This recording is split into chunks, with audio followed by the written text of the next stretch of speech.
Reka nkwifurize kugira ibihe byiza gukomeje gukurikira gahunda zitandukanye za Nditara n'umwanya wo kubagezaho amakuru atandukanye yiri wavugwa yabavugwa hano mu Rwanda ndetse no mu mahanga. Reka tuyahere kuri iyi nkuru ivuga ko kuri uyu wa kane tariki 3 Ukwakira 2024 umunyamabanga wa leta muri Minisiteri y'Ubuzima Dr Ivan Butera yatangaje ko u Rwanda rwiteguye gutangira kugerageza urukingo n'ubuvuzi bw'icyorezo cya Marburg.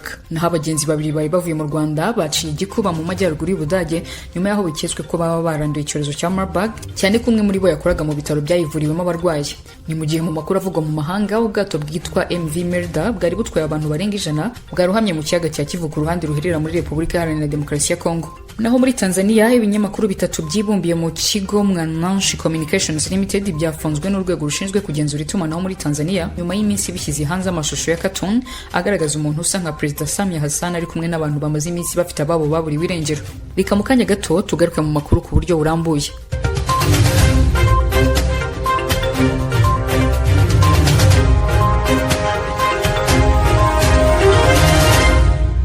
Reka nongere kuguha ikaze muri aya makuru ngiye ugiye kuyakugezaho ndi Idukunda Kayihura Emma Sabine. Kuri uyu wa kane tariki 3 Ukwakira 2024 umunyamabanga wa leta muri Minisiteri y'Ubuzima Dr Ivan Butera yatangaje ko u Rwanda rwiteguye gutangira kugerageza urukingo n'ubuvuzi bw'icyorezo cya Marburg.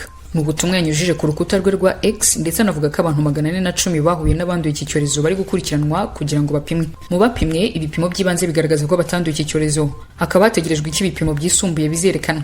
Ikigo cy'igihugu gishinzwe ubuzima RBC gisobanura ko muri rusange kugeza ubu nta buvuzi bwihariye cyangwa urukingo bya Marburg, icyakora igeragezwa ry'imiti n'inkingo rikaba rigeze ku rwego rushimishije.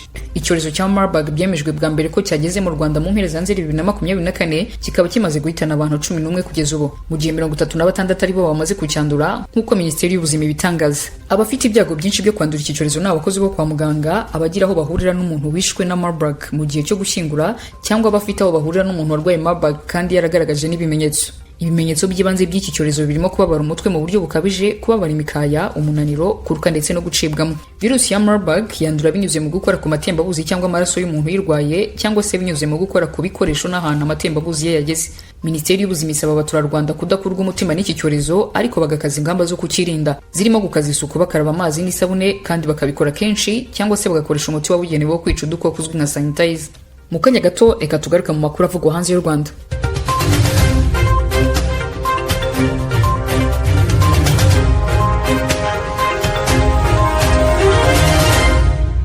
Ikaze mu makuru avugwa hanze y'u Rwanda. Amakuru avugwa hanze y'u Rwanda reka tuyahere muri Repubulika Iharanira Demokarasi ya Kongo, aho ubwato bwitwa MV Merda bwari butwaye abantu barenga 100 kuri uyu wa kane tariki 3 Ukwakira 2024 bwaruhamye mu kiyaga cya Kivu ku ruhande ruherereye kuri icyo gihugu.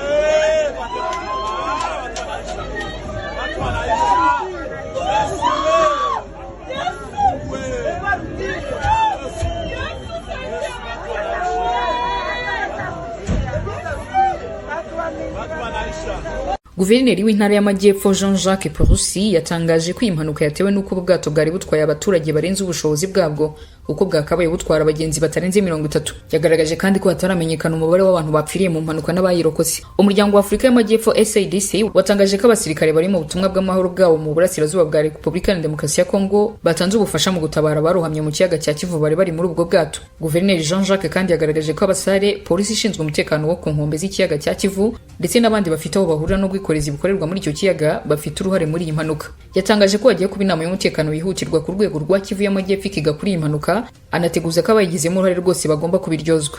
Mu yandi makuru avugwa hanze y'u Rwanda, ibinyamakuru bitatu byibumbiye mu kigo Mwananchi Communications Limited byafunzwe n'urwego rushinzwe kugenzura itumanaho muri Tanzania nyuma y'iminsi bishyize hanze amashusho ya cartoon agaragaza umuntu usa nka Perezida Samia Hassan uri kumwe n'abantu bamaze iminsi bafite ababo baburiwe irengero. Aya mashusho yashyizwe ku mbuga nkoranyambaga zirimo X na Instagram z'ikinyamakuru The Citizen. Icyakora umwanzuro wo guhagarikwa mu gihe cy'iminsi 30 wafatiwe ibinyamakuru bitatu birimo The Citizen, Mwananchi na Mwanasport. Itangazo rihagarika ibi binyamakuru rivuga ko byanyuranyije n'itegeko ribuza gutangaza ibibujijwe. Ibi binyamakuru byahagaritswe kuri internet mu gihe cy'iminsi 30 guhera ku wa gatatu tariki 2 Ukwakira 2024.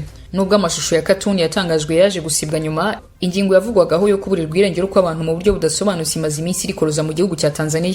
Naho mu yandi makuru, abagenzi babiri bari bavuye mu Rwanda baciye igikuba mu majyaruguru y'Ubudage nyuma yaho biketswe ko baba baranduye icyorezo cya Marburg, cyane ko umwe muri bo yakoraga mu bitaro byayivuriwemo abarwayi. Abo bantu babiri n'umugabo n'umukobwa bakundana, umwe muri bakaba yari afite ibimenyetso by'inkorora ubwo bari muri gari ya moshi ibavanye mu mujyi wa Frankfurt.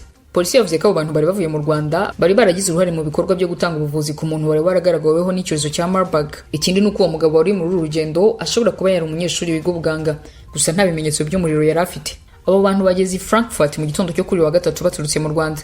Bajyanwe na polisi mu bitaro barapimwa, ndetse bivuga ko aribo bamenyesheje inzego z'umutekano nyuma yo kumva batameze neza. Amakuru avugwa hanze y'u Rwanda reka tuyasurize kuri inkuru ivuga ko intara ya Quebec muri Canada yahagaritse gahunda yo guhakaza abaganga cyane abaforomo baturutse muri Afurika mu kwirinda ko abaturage batuye kuri uwo mugabane bakomeza gusigara inyuma muri serivisi z'ubuvuzi. Hari hashize imyaka 2 Quebec ishyira ingufu mu guhakaza abaforomo n'abaforomokazi baturutse muri Afurika nk'uburyo bwo kongerera ingufu amavuriro yo muri iyo ntara. Iyi gahunda ntabwo yashimishije ibihugu byinshi cyane byo ku mugabane wa Afurika ndetse n'imiryango iharanira ko ubuvuzi bugera kuri bose, kuko bagaragazaga ko kuvana abaganga muri Afurika kandi isanzwe ifite bake ari ugutererana abaturage bo kuri uwo mugabane. Mu myaka 2 iyi gahunda yari imaze, ibihumbi by'abaforomo bo muri Afurika bagiye muri Quebec, dore ko akenshi bakururwaga n'umushahara munini ndetse n'uburyo bw'imikorere buteye imbere kurusha muri Afurika. Ishami ry'umuryango w'abibumbye ryita ku buzima OMS naryo ryari riherutse kugaragaza ko iyo gahunda ya Quebec ibangamiye intego yo kugeza ubuvuzi kuri bose ndetse no ku mugabane wa Afurika.